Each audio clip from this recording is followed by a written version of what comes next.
تو اکنون ز عشقم گریزانی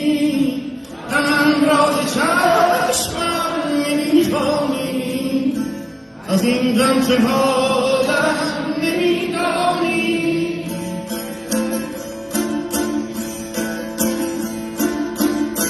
پس از تو نمونم برای خدا تو مرگ دلم را ببین و برو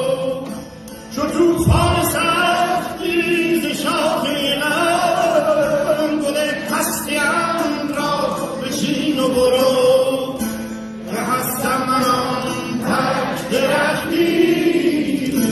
که در باد توفان نشسته همه شاخه های وجودش ز خشم طبیعت شکسته